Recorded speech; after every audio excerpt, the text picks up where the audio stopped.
প্রিয় শিক্ষার্থী, তোমরা কেমন আছো? আল্লাহর রহমতে ভালো আছো? আমিও আল্লাহর রহমতে ভালো আছি। আজকে তোমাদের বায়োলজি দ্বিতীয় পত্রের আলোচনা। তো বায়োলজি দ্বিতীয় পত্রে যে অধ্যায় আলোচনা করছিলাম সেই অধ্যায়টা হচ্ছে তোমাদের জন্য খুবই গুরুত্বপূর্ণ, তোমাদের বোর্ড এক্সামিনেশনের জন্য খুবই গুরুত্বপূর্ণ। তো অধ্যায় 8 হচ্ছে, চ্যাপ্টার নাম হচ্ছে সমন্বয় এবং নিয়ন্ত্রণ। সমন্বয় এবং নিয়ন্ত্রণ অধ্যায়টি 4টা বিষয় নিয়ে আলোচনা করা হয়েছে। তোমরা জানো যে 4টি বিষয়ের মধ্যে প্রথমটা হচ্ছে হিউম্যান ব্রেইন, দ্বিতীয়টি অংশটি হচ্ছে হিউম্যান আই, তৃতীয় অংশটি হচ্ছে হিউম্যান ইয়ার এবং চতুর্থ অংশ হচ্ছে হিউম্যান এন্ডোক্রাইন সিস্টেম।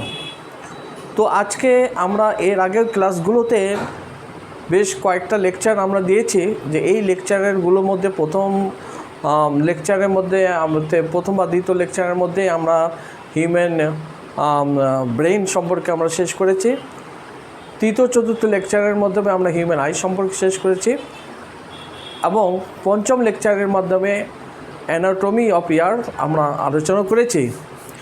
আজকে ষষ্ঠ লেকচারের মাধ্যমে এই অধ্যায়ে হিউম্যান ইয়ারে বাকি অংশ আজকে আলোচনা করব। তো মাই ডিয়ার স্টুডেন্ট, তোমাদেরকে ধন্যবাদ জানাচ্ছি যে যারা আমার প্রিয় শিক্ষার্থীরা যারা অনলাইন ক্লাসগুলো দেখছো, অনলাইন ক্লাস দেখার জন্য তোমাদেরকে স্বাগতম।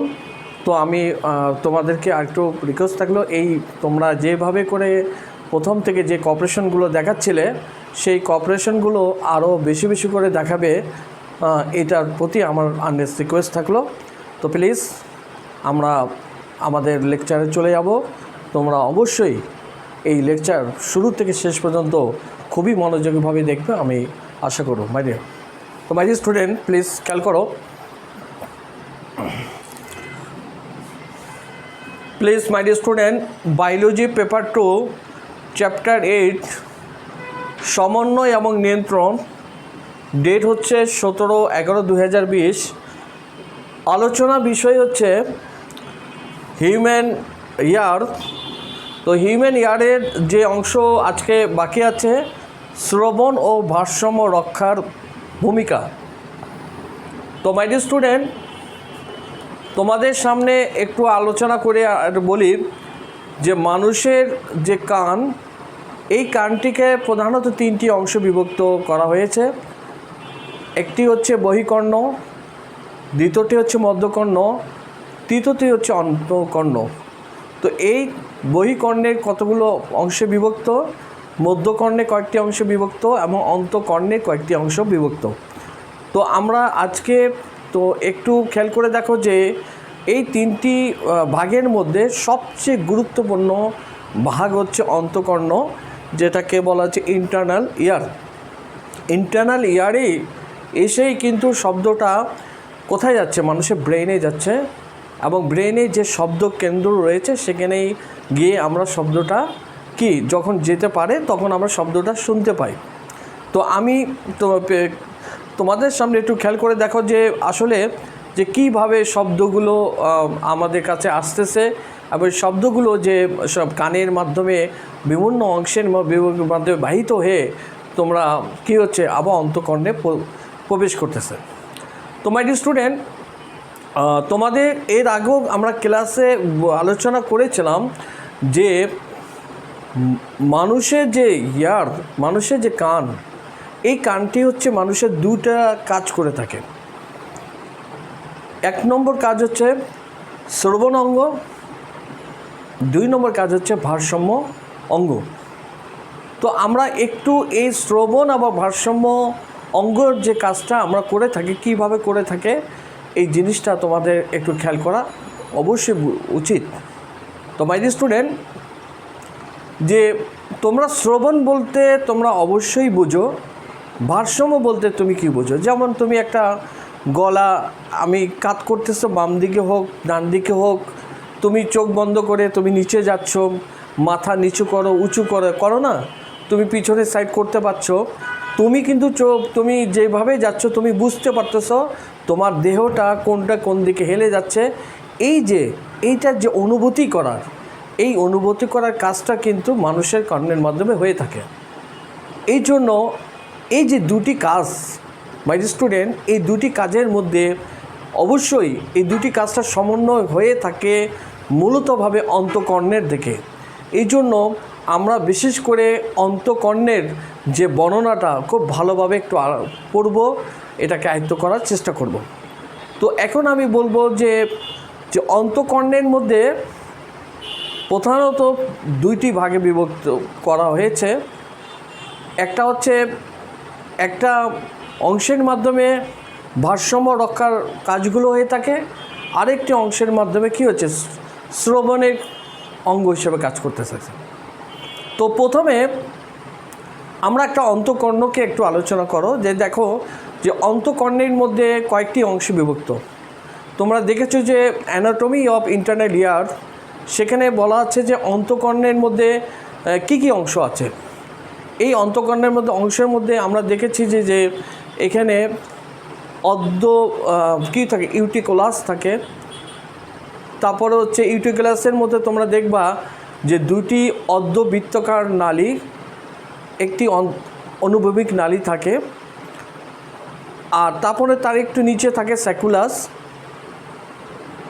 তার থেকে নিচে থাকে ককলিয়া। ককলিয়াটা হচ্ছে অনেকটা ইংরেজি বাংলায় 3 অক্ষরের মতন, অনেকটা তোমরা যে শামুকের যে খোলকগুলো দেখো সেই খোলকের মতন দেখতে।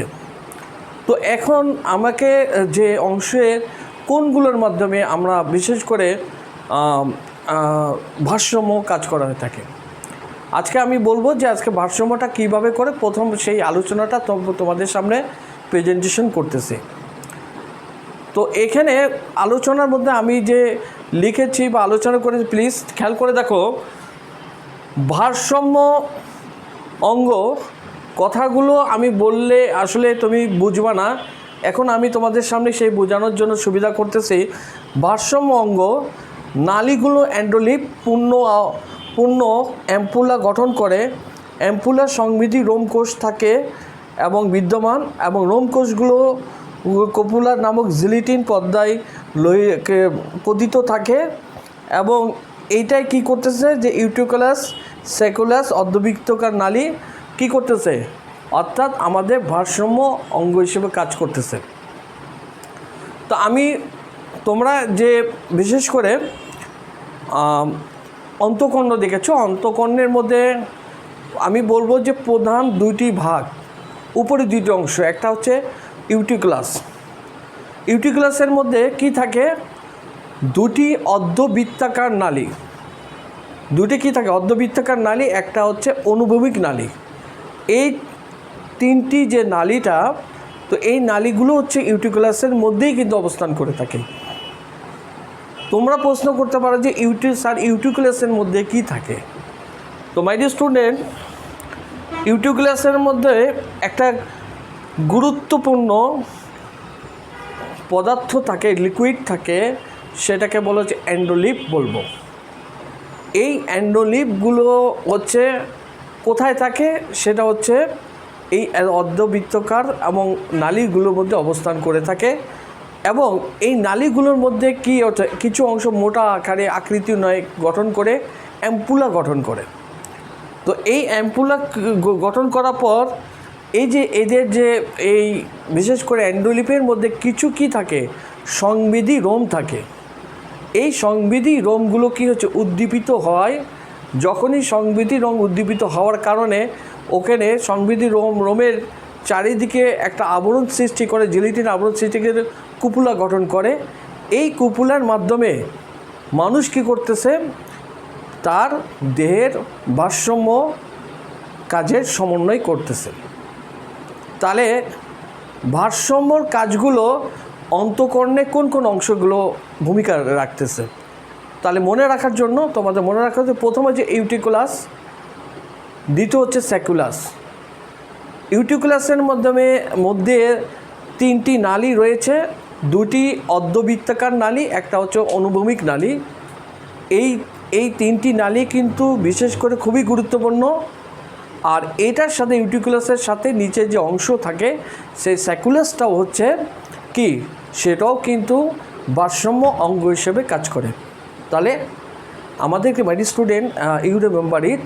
তাহলে আমি আবার বলেছি যে মানব দেহের যে হিউম্যানের অন্তঃকর্ণটা দুটিভাবে কাজ করে থাকে, বিশেষ করে অন্তঃকর্ণ, একটা হচ্ছে ভারসাম্য অঙ্গ হিসাবে আর একটা হচ্ছে শ্রবণ অঙ্গ হিসাবে। যে তোমাদের সামনে যে কিছুক্ষণ যে আলোচনা করলাম, যেটা প্রেজেন্টেশন করলাম, সেটা হচ্ছে ভারসাম্য অঙ্গ হিসেবে কাজ করে থাকে। তাহলে তোমরা মনে রাখো যে ভারসাম্য অঙ্গ কে কে কাজ করে থাকে, একটা হচ্ছে ইউটিকুলাস, একটা হচ্ছে স্যাকুলাস। তাহলে মনে থাকবে। এখন যে দ্বিতীয় আলোচনা, সেই দ্বিতীয় আলোচনা অবশ্যই আমাদের খুব গুরুত্বপূর্ণ, যে শ্রবণ অঙ্গ হিসেবে। এটাকে বলা যায় মেকানিজম অফ হিয়ারিং। তো মেকানিজম অফ হিয়ারিং, কীভাবে আমরা একটা শব্দগুলোকে শুনতে পাবো। তো মাই ডিয়ার স্টুডেন্ট, প্লিজ খেয়াল করে দেখো যে আমি তোমাদের সামনে বলতে চাচ্ছি যে সেটাকে হচ্ছে একটা লেখচিত্রের মাধ্যমে তোমাদের প্লিজ খেয়াল করে দেখো। তোমরা খেয়াল করে দেখো প্লিজ, তোমাদের হোয়াইট বোর্ডের দিকে দেখো। শব্দ তরঙ্গ যখন আমাদের পিনাতে আসে, তখন এই শব্দটা কখন হচ্ছে, এটা প্রথমে কি বহিকর্ণের অংশ, বহিকর্ণের তিনটা অংশ, পিনা, বহি অডিটরি মিটাস এবং টিম্প্যানিক মেমব্রেন বা পর্দা। এই বহিকর্ণের প্রথমে আসে কি বহিকর্ণেতে শব্দটা পিনার মাধ্যমে, বহি অডিটরি মিটাসের মাধ্যমে পর্দা আসে। পর্দার মধ্যে কি হচ্ছে, কম্পন সৃষ্টি হয় বা কাঁপন সৃষ্টি হয়। এই আঘাত করলে কম্পন উৎপন্ন হয়। এই পর্দার থেকে শব্দটা কোথায় আসতেছে, মধ্যকর্ণের ভিতর প্রবেশ করতেছে। তাহলে কি পর্দার থেকে কি শব্দ কি মধ্যকর্ণে প্রবেশ করতেছে। দেখো মধ্যকর্ণের তিনটা অস্থি রয়েছে, একটা হচ্ছে মেলিয়াস, একটা হচ্ছে ইনকাস, একটা হচ্ছে স্টেবিস। একটা হচ্ছে মেলিয়াস হচ্ছে হাতুড়ির ন্যায়, ইনকাস হচ্ছে নেহার মতো, স্টেবিস হচ্ছে ঘোড়ার পাদানির মতন। এটার মধ্যে কি তিনটা কর্ণাস্থি, এটা কি হচ্ছে শব্দ কি আন্দোলিত হয়ে থাকে। এটা কি দেখবে সুর শলাকা, আমরা ফিজিক্সের আমরা বলবো যে সুর শলাকার কাটার মতন এই শব্দ কম্পনটাকে কী করে, স্বাভাবিক রাখার চেষ্টা করে। এখান থেকে শব্দটা কি ফেনাস্টা অভালিস।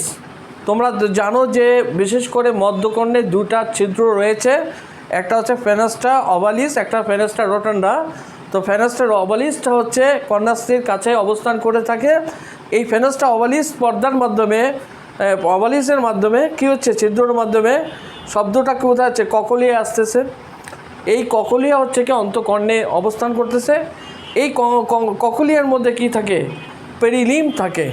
পেরিলিম নামক এক প্রকার পদার্থ, রাসায়নিক পদার্থ থাকে, তরল পদার্থ। এই পেরিলিম্পের মধ্যে কি হচ্ছে, কাঁপন হলে তখন অর্গান অফ কোটি, বিশেষ করে এখানে ওই যে ককলিয়ার মধ্যে কি অর্গান অফ কোটি একটা অবশ্যই আছে, অংশ আছে। এই অর্গান অফ কোটির মধ্যে সংবিধি রোমগুলো কি উদ্দীপিত হয়। আর সংবিধি রোম যখন উদ্দীপিত হয়, তখন হচ্ছে কি আমাদের ওই যে ক্যানিনাল নার্ভ রয়েছে 8 নম্বর, সে 8 নম্বর ক্যানিনাল নার্ভ অডিটরি চ্যানেলের মাধ্যমে কি হচ্ছে, শব্দ কি এই শ্রবণ কেন্দ্রের মধ্যে বাহিত হয়ে কোথায় যায়, ব্রেনের শ্রবণ কেন্দ্রে যখন বাহিত হয় তখন মানুষ শুনতে পায়। এটা আমরা একটা লেখচিত্রের মাধ্যমে তোমাদের সামনে অবশ্যই প্রেজেন্টেশন করেছি। তো প্লিজ এটাকে এখন আমি তোমাদের সামনে প্রেজেন্টেশন করেছি, যে প্লিজ খেয়াল করে দেখো। তো প্লিজ আবার বলছি যে শব্দ কেন্দ্র, এটা mechanism of hearing. Mechanism of hearing কীভাবে হয়ে থাকে, আমার ভাষায় আমি তোমাদের সামনে প্রেজেন্টেশন করছি। প্লিজ খেয়াল করে দেখো, মনোযোগীভাবে শোনো। এই যে মানুষের কান, ঠিক আছে, এই যে মানুষের কান, এইটাকে আমরা কি বলি, পিনা বলতেছি। এই কানে শব্দটাকে প্রথম কি করে, রিসিভ করে, শব্দ তরঙ্গটাকে কি করে, রিসিভ করে, গ্রহণ করে। এই শব্দ কম্পনটা হচ্ছে কি এই কানের কর্ণকুহর বা বহি অডিটরি মিটাসে গিয়ে কি হয়, এই শব্দ তরঙ্গ পর্দা, কানের পর্দা সবাই বুঝো, দুটি কান দুটি পর্দা রয়েছে। এই কি বহিকর্ণের কী হচ্ছে, পর্দার উপর কি কাঁপন হয়ে থাকে, কম্পন হয়ে থাকে শব্দটা। এই শব্দটা পর্দার মাধ্যমে কোথায় যাচ্ছে, বহিকর্ণ থেকে মধ্যকর্ণে যাচ্ছে। তো এই মধ্যকর্ণের তোমরা খেয়াল করে রাখো যে 3টা কর্ণাস্থি রয়েছে, মেলিয়াস, ইনকাস, স্টেপিস।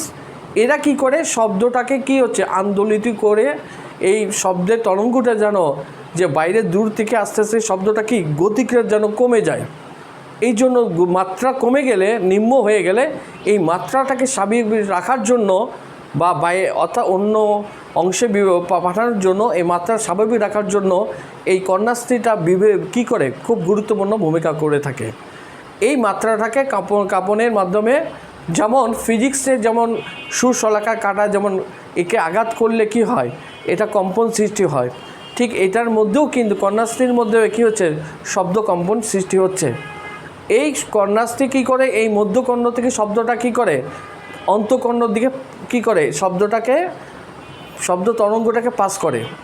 তখন শব্দ তরঙ্গ মধ্যকর্ণের মধ্যে 2টা ছিদ্র রয়েছে, উপরেরটা যেটা হচ্ছে ফেনেস্ট্রা অবালিস, নিচেরটা হচ্ছে ফেনেস্ট্রা রোটান্ডা।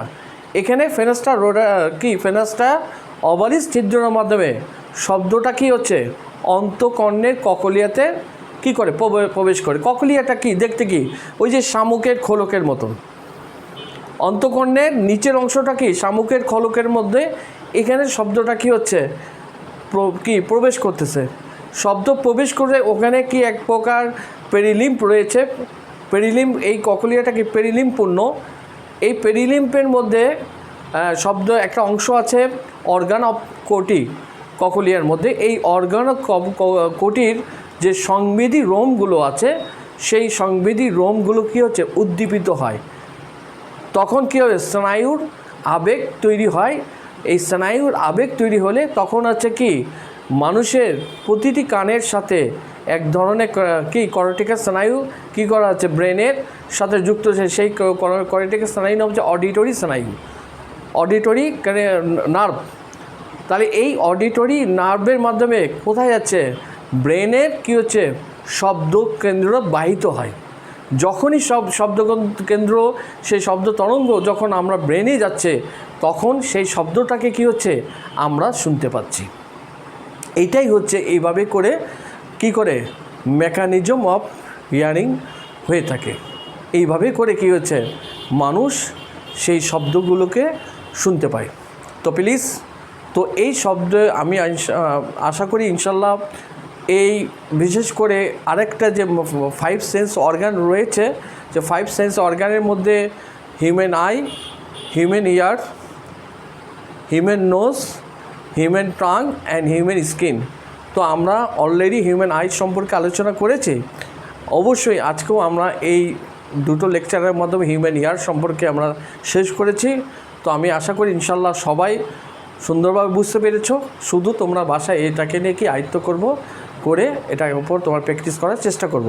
তো মাই ডিয়ার স্টুডেন্ট, যে বর্তমানে যে মৌসুম বাংলাদেশে চলে আসছে ঠান্ডার মৌসুম, তো ঠান্ডার মৌসুমে তো তোমরা বুঝতে পেরেছো যে গভর্নমেন্ট এখন আরও বেশি করে সতর্ক থাকার চেষ্টা করেছে, উপদেশ দিচ্ছে যে বর্তমানে মহামারীটা অনেকটা গতি কমে গেছিলো, এই শীতের মৌসুমে এটা বৃদ্ধি হতে পারে। এই জন্য সবাই সুস্থ থাকবে। আর সবাই একটা কথা আছে, মাস্ক ব্যবহার করার চেষ্টা করবে। এই মাস্কের মাধ্যমে যারা বিশিষ্ট বিদরা রয়েছে, চিকিৎসকরা, তা বলছে মাস্কের মাধ্যমে এটার থেকে অনেকাংশে কী হচ্ছে নিরাপদে থাকে যায়। তো মাই স্টুডেন্ট, সবাই সুস্থ থাকো, ভালো থাকো, আল্লাহ হাফিজ।